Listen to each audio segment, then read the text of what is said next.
Il faut absolument dire stop aux guerres et aux ingérences. Je l'ai dit, la guerre, elle est illégale. Elle n'est pas une façon de résoudre les conflits internationaux. Et si on veut faire quand même la guerre, il faut être clair, c'est parce qu'on poursuit d'autres intérêts, le business, le pétrole, le gaz. Il faut faire main basse. Et donc on ne veut pas une solution, on veut écarter les gens qui ne sont pas d'accord qu'on vole leur pétrole. Il est très important de dire stop au colonialisme d'Israël. Nous savons tous que les jeunes ici ont la rage parce qu'ils voient qu'on soutient le terrorisme et le colonialisme d'Israël, qu'on peut massacrer les Palestiniens, qu'on peut envoyer des gens dans les hôpitaux, tuer des gens, qu'on peut massacrer des enfants dans la rue, et que tout ça, non seulement il n'y a pas de sanctions, mais en plus on les encourage en armant Israël pour faire ces choses-là. Il est important d'arrêter le colonialisme d'Israël. Il est important d'arrêter le rôle épouvantable joué par l'Arabie Saoudite et le Qatar.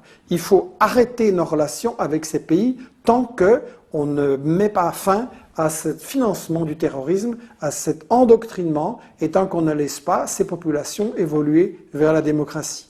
Il faut également mettre fin à l'ingérence de la Turquie qui aide Daesh en lui permettant d'exporter son pétrole et en fournissant tous ces combattants qui passent par là. Nous, les gens qui font des recherches comme moi, ça fait 4 années qu'on dit ce qui va arriver. Ça fait 4 années qu'on dénonce le caractère criminel de ces guerres. Il y a 4 ans, par exemple, j'ai écrit un livre dans lequel je disais « La guerre de Sarkozy contre la Libye, c'est une guerre pour le pétrole, une guerre pour le fric ». Et dans les grandes rédactions des journaux télévisés et des grands médias, on a dit « Allez, encore un complotiste ». Et maintenant, Hillary Clinton, dans ses mémoires, dit oui, Sarkozy, ce qu'il voulait, c'était le pétrole libyen, c'était une guerre du fric. Donc combien de fois est-ce qu'on va attendre que ce soit confirmé? Et du point de vue des médias, si on avait parlé aussi, et comme il faut, des morts en Libye, des morts en Irak, des morts en Syrie, victimes des mêmes actes terroristes, et si on avait dit quelles étaient les causes, eh bien peut-être que ça aurait empêché des attentats comme ceux de Paris. Mon appel, il est le suivant. On est maintenant à la croisée des chemins. Ou bien on va vers plus de répression, plus d'espionnage. Bien sûr, il faut prendre des mesures contre le terrorisme, mais espionner et restreindre les libertés de tous les citoyens n'est absolument pas une solution. Je pense qu'il faut, face au terrorisme, pas moins de liberté, mais plus de liberté. Et ça passe par la liberté de débattre, ça passe par la liberté de s'informer.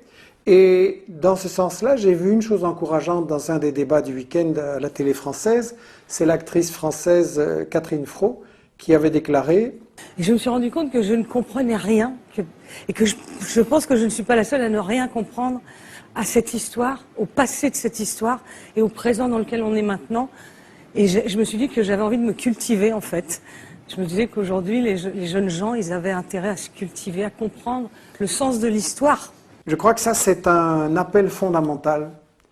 Pour comprendre la situation, pour pouvoir peser sur les décisions, nous devons nous cultiver, nous former pour comprendre l'histoire, pour comprendre les intérêts économiques et stratégiques qui sont dans tous ces conflits, et pour comprendre les principes de la propagande de guerre, c'est-à-dire la façon dont on manipule.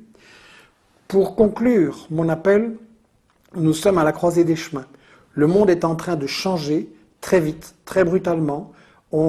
Ça peut tourner dans le sens de encore plus de danger, encore plus de guerre, et c'est ce que certains voudraient en utilisant les attentats de Paris comme prétexte pour aller envahir la Syrie et recoloniser l'ensemble du Moyen-Orient, et après on s'attaquera au Hezbollah, au Hamas, à la résistance palestinienne, à tout le monde en fait qui ne se met pas à genoux. Ça peut aller dans ce sens-là, plus de guerre, et donc plus d'attentats et plus de terrorisme, ou ça peut aller dans le sens de, au contraire, on commence à prendre conscience que ça ne peut pas continuer, qu'on doit échapper à cette spirale et à cet engrenage, qu'on doit rétablir la fraternité et le dialogue, quelle que soit la religion, quelles que soient les origines, quelles que soient les cultures, qu'on doit essayer de se comprendre et qu'on doit essayer ensemble de comprendre comment on peut mettre fin à la guerre, mettre fin aux attentats, comment on peut aller vers une période qui sera marquée par la paix, par la justice, par le progrès.